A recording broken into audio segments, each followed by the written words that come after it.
va être construite à Bonanjo, une tour de 23 niveaux. Donc on continue à vivre.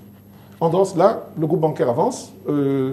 L'administrateur directeur général de CFH m'a informé des avancements des projets sur le Congo, extension donc du groupe bancaire sur le Congo, Congo démocratique et même l'Angola.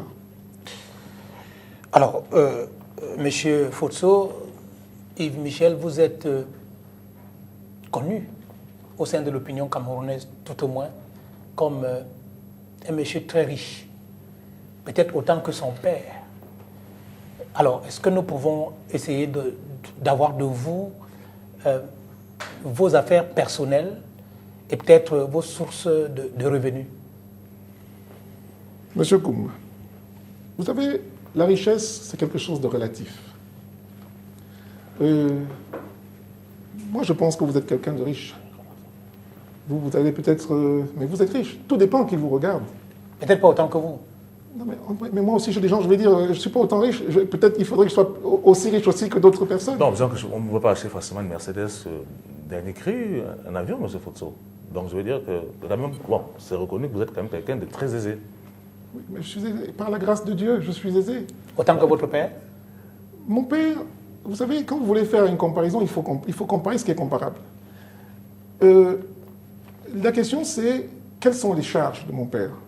Mon père a de telles charges qu'il gagnerait 2 fois, 3 fois plus que moi. Il dépense aussi X fois plus que moi. Donc, sa fortune ne doit pas être quantifiée en ce qui est, mais en ce qui entre. Vous comprenez? Et dans ce cas, je dis non, mon père est bien plus riche que moi. Mais mon père, ça entre et ça ressort. Alors, je voulais vous demander quand même, que vaut aujourd'hui le groupe Fotso, monsieur Fotso? Écoutez, ne me faites pas donner l'impression que je fais Non, c'est important de savoir. Le groupe Fotso, le groupe, bon, écoutez, allez, on va dire le groupe en général, parce qu'il existe des structures dites groupe Fotso, mais nous parlons à peu près globalement. Nous serions, je vous le dis, bon, depuis 4 mois, je n'ai pas regardé les chiffres, hein, je ne sais pas comment ça a évolué, mais je dirais que nous devons avoir un total bilan de l'ordre de 500 milliards de francs CFA.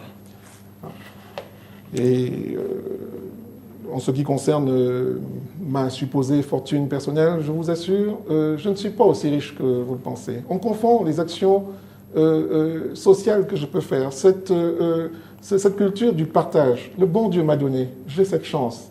Et bien, quand je peux, j'aide. Monsieur Fotso, c'est la raison pour laquelle vous distribuez de l'argent souvent dans des cérémonies, des mariages. Moi, je vous ai vu à la télé donner de l'argent avec tout votre groupe lors d'une cérémonie.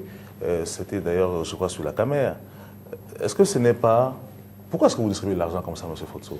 Écoutez, je vais déjà vous dire, je ne le fais plus. Pourquoi vous avez arrêté? J'ai arrêté parce que j'ai vu que c'était mal compris. Pourquoi je le faisais avant?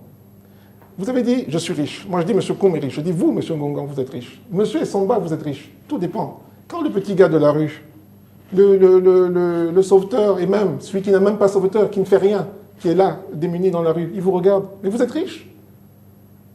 Donc, quand je peux donner un petit peu l'artiste qui chante, l'artiste qui a créé son œuvre, si je peux lui donner un petit peu de sous, j'aurais pu lui donner en cachette. Et puis quand vous dites donner de l'argent, c'est combien? Quand vous changez des billets de 1000 francs ou de 5000 francs que vous donnez, si vous en sortez, je sors 50 billets de 1000 francs, ça fait 50 000 francs. Vous-même, vous l'avez dit. Quand vous roulez dans une Mercedes, quand je fais Douala-Yaoundé, je dépense combien en carburant? Vous comprenez? Il faut qu'on relativise les choses. Et j'ai compris qu'on ne me comprenait pas. Et quand je le fais en public, quand je le faisais en public, parce que je ne le fais plus et je ne le ferai plus, quand je le faisais en public, c'est de stimuler, de montrer aux gens qu'on peut faire et de pousser à ce que d'autres le fassent. Et ça augmente la cagnotte de ce créateur, cette personne qui...